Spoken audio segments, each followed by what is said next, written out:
এই ফলটি যদি আপনার বাসায় থাকে, ঠান্ডার সময় অনেকেই খেতে চায় না, তবে ফেলে না দিয়ে আপনারা কিন্তু এইরকম সুন্দর একটি পুডিং বাসায় আপনি নিজে তৈরি করে নিতে পারেন। চলুন দেখে নেওয়া যাক। বিসমিল্লাহির রহমানির রহিম। আশা করি যে যেখানে আছেন ভালো আছেন। আমার চ্যানেলের পক্ষ থেকে সকলকে জানাই শুভেচ্ছা অভিনন্দন।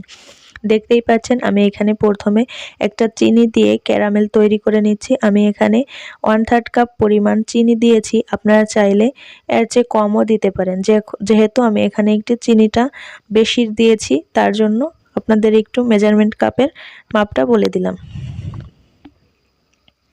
দেখতেই পাচ্ছেন আমার চিনিটা ক্যারামেল হয়ে গেছে, বেশি পোড়ানো যাবে না। এই অবস্থায় আমি চুলাটিকে অফ করে দিয়ে এই যতটা গরম থাকে সে অবস্থায়, একদম গরম গরম থাকা অবস্থায় যেই বলের মধ্যে বা বাটিতে আপনারা এই পুডিংটি সেট করবেন, সেই পুডিংয়ের বাটিতে আপনারা এই ক্যারামেলটা একেবারে সেট করে নেবেন।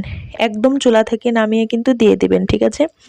দেখুন, এই ঠান্ডার সময় কিন্তু কলা সবার বাসায় থাকে, অনেকে গাছেও থাকে, অনেকে খেতে চায় না, ফেলে দিতেও মনে চায় না। এই কলা দিয়ে আপনারা এই বাসায় কিন্তু অনেক সহজে এই পুডিংটি তৈরি করে নিতে পারবেন। আর এটা খেতে কিন্তু এতটা সুস্বাদু এবং মজাদার হয়ে থাকে, না বানালে কিন্তু আমি বুঝতেই পারতাম না। দেখুন, আমি কেটে নিয়ে 5 থেকে 6টা কলা একটা ব্লেন্ডার জারে দিয়ে দিয়েছি। এখানে দিয়ে দিচ্ছি 1 কাপ পরিমাণ দুধ। আপনারা চাইলে গুঁড়া দুধও ব্যবহার করতে পারেন। দিয়ে দিচ্ছি 2টা ডিম। ডিমটা ফ্রিজে থাকলে আধা ঘন্টা আগে বের করে নেবেন। কিছুটা চিনি দিয়ে দিচ্ছি মিষ্টির জন্য।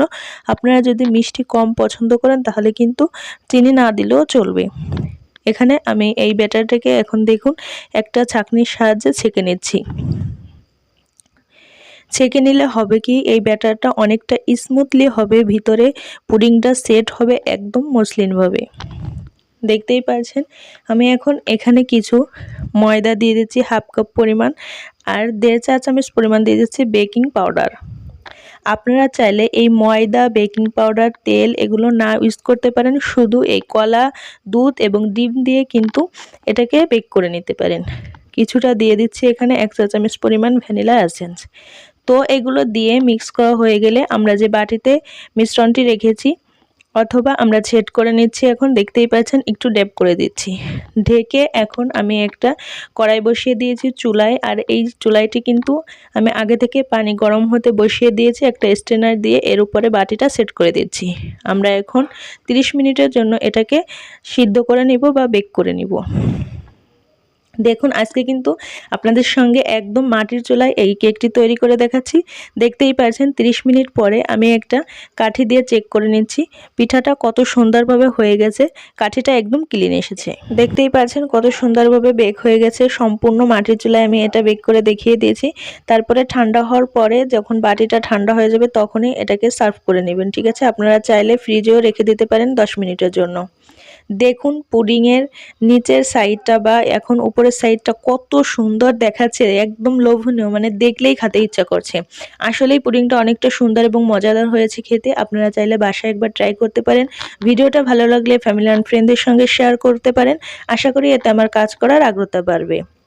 যারা এখনও আমার চ্যানেলটিকে সাবস্ক্রাইব করেননি, ভিডিওটা ভালো লাগলে সাবস্ক্রাইব করে দিয়ে পাশে থাকা বেল বাটনটি প্রেস করে রাখবেন, যাতে নতুন কোনো ভিডিওর নোটিফিকেশন পৌঁছে যায় আপনার কাছে সবার আগে।